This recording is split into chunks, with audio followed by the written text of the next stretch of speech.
chiamo Tina Zanatta, sono la presidente del Circolo Auger in Nettuno di Conegliano. Il Circolo Nettuno nasce nel 1989 grazie all'ex segretario della SPI di Conegliano, Gigi Sartori, che con un gruppo di signore e 3 signori, erano 3 donne e 3 uomini, hanno creato questa idea di costituire un circolo per anziani, per l'Auser. Ed è quello che è il primo circolo che è stato costituito qui a Conegliano. Lo statuto è proprio del 1989 e abbiamo festeggiato a dicembre dell'anno scorso i 35 anni di attività ininterrotta. È sempre funzionato, malgrado il Covid. C'è stato un po' di movimento, un po' di lavoro sia da parte dei volontari che di altre persone, o con contatti telefonici o con viaggi, ricerche, e qui sempre funzionava. C'erano delle signore che andavano a dare da mangiare ai malati, facevano le volontarie senza, non era ancora gruppo stabilito con statuto, con quant'altro. Poi è subentrata la Banca del Tempo, che anche quel tipo di associazionismo messo dentro sempre come attività del circolo, ha lavorato per parecchi anni, sempre con tipo baratto. Tu fai 3 ore da me e io faccio 3 ore da te, tu per un motivo, io per un altro, e ha funzionato per parecchio tempo, però poi anche le persone sono andate a esaurire e quindi col Covid è cessato tutto.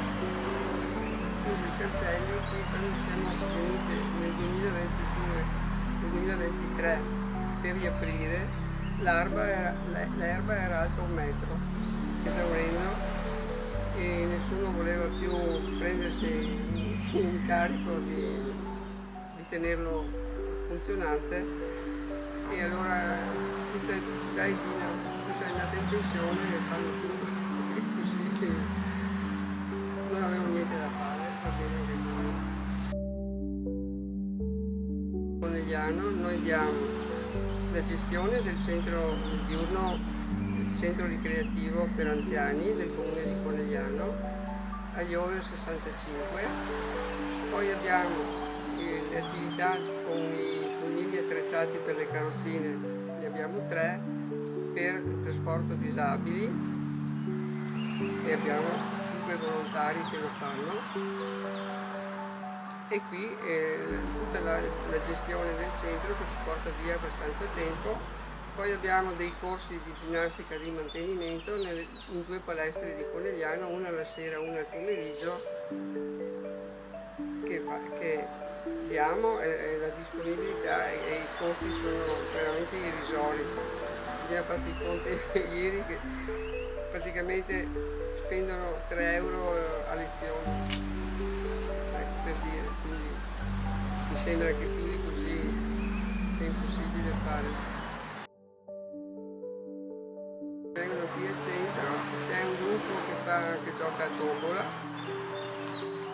che era anche prima, c'erano già queste attività di svago, di divertimento. Poi abbiamo chi lavora a maglia, chi vuole imparare, chi vuole fare, chi viene a fare 4 giaccole, come diciamo noi, perché anche il momento di aggregazione è importante, trovarsi. Tante persone sono sole, vengono qui, stanno qui 1 oretta, 2 orette, passano il tempo anche chiacchierando e basta. Poi c'è chi viene per leggersi il giornale, c'è chi viene a prendersi un libro, c'è chi ha voglia, abbiamo anche il biliardino, il calciobalilla, cioè c'è attività quelle che uno desidera fare.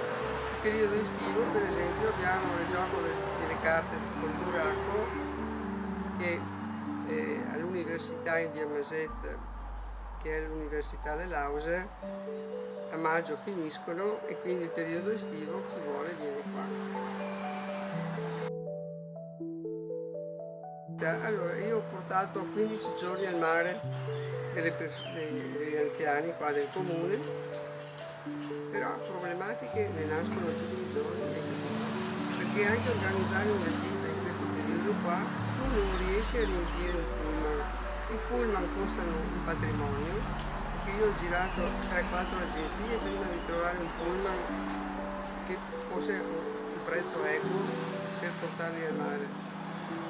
Per esempio, cioè anche organizzare una gita, io l'anno scorso, nel 2023-2024, ogni anno abbiamo organizzato una gita, siamo andati a Trieste, siamo andati a Caorle a mangiare il pesce, siamo andati in giro, però adesso non puoi più farlo, veramente non riusciamo neanche, no un pullman da 50 persone, è difficile fare un pullman da 20 e questi intoppi qua non sono miei, sono di tutte le persone, perché tu vedi che fanno difficoltà a dire tiro fuori 100 euro per andare a Trieste.